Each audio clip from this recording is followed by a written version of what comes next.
Selamat sore semuanya. Di sini saya Edwina Firly bersama rekan saya. Dava Bidanariswari.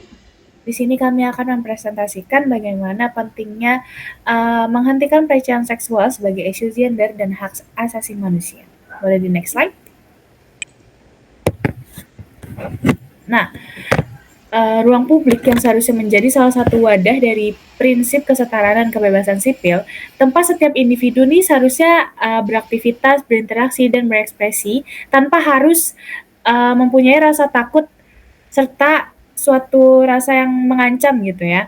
Namun realitas yang terjadi adalah menunjukkan di mana adanya jarak yang terbentang luas antara idealisme dengan apa yang dialami individu tersebut setiap harinya. Seperti pelecehan di ruang publik yang merupakan salah satu isu kronis uh, yang tidak hanya menciptakan lingkungan yang intimidatif, tetapi juga secara struktur membatasi mobilitas dan hak asasi seorang dalam berekspresi. Boleh di next slide. Nah, identifikasi masalahnya yaitu isu pelecehan seksual di ruang publik ini mengidentifikasikan dua masalah utama yang saling berdampingan. Yang pertama, dominasi kerentanan berbasis gender, yaitu melalui hasil survei yang dilakukan oleh Koalisi Ruang Publik Aman atau KRPA pada tahun 2019 menunjukkan bahwa 3 dari 5 perempuan di Indonesia pernah mengalami pelecehan di ruang publik. Angka ini kontras dengan laki-laki yang tercatat 1 dari 10 pernah mengalaminya.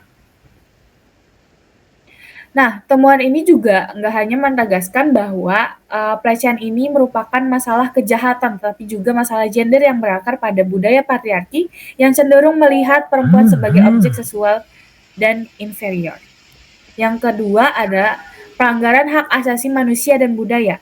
Nah, victim blaming ini merupakan salah satu pelecehan seksual dalam berbagai bentuknya seperti verbal, fisik, dan non-fisik. Nah, hal tersebut itu merupakan tindakan yang merendahkan harkat, martabat, dan integritas tubuh seseorang yang menjadikannya tuh pelanggaran hak asasi manusia atau HAM yang fundamental.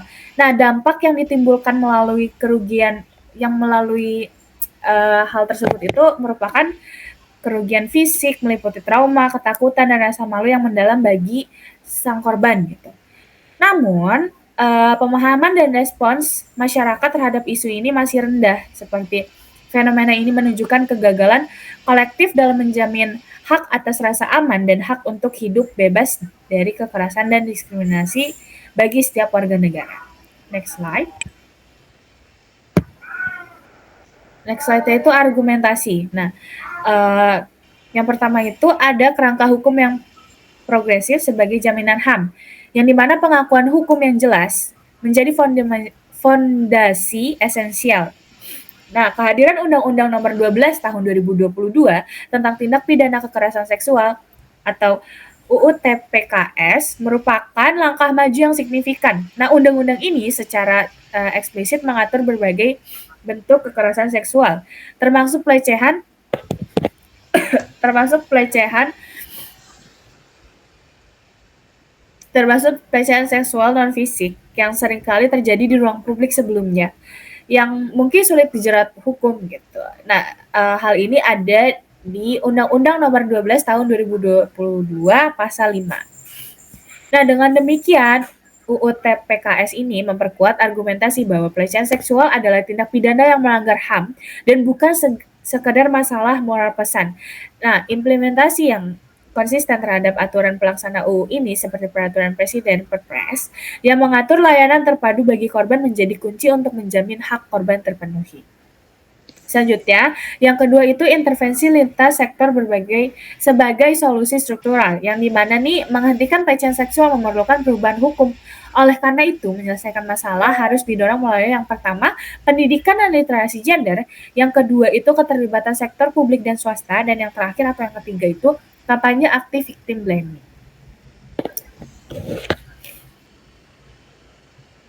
Selanjutnya akan bantu dijelaskan oleh teman saya.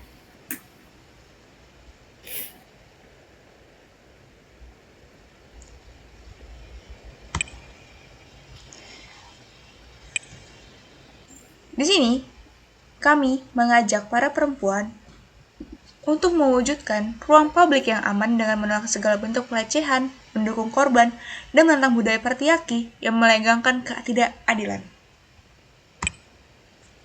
Di sini ada penutup. Pelecehan seksual di ruang publik merupakan persoalan yang kompleks karena tidak hanya menyangkut tindakan kriminal, tetapi juga menyentuh dimensi sosial, budaya, dan hak asasi manusia.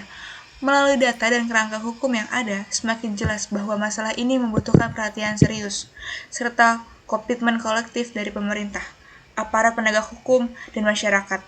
Kehadiran UU TPKS dan aturan pelaksanaannya telah membuka jalan bagi perlindungan yang lebih baik, namun implementasi yang konsisten tetap menjadi tantangan utama. Dengan memahami bahwa setiap individu berhak atas rasa aman dan bebas dari kekerasan di ruang publik, maka langkah preventif, edukasi publik, serta perubahan budaya yang menghapus patriarki, viktimisasi, dan ketimpangan gender harus terus digencarkan.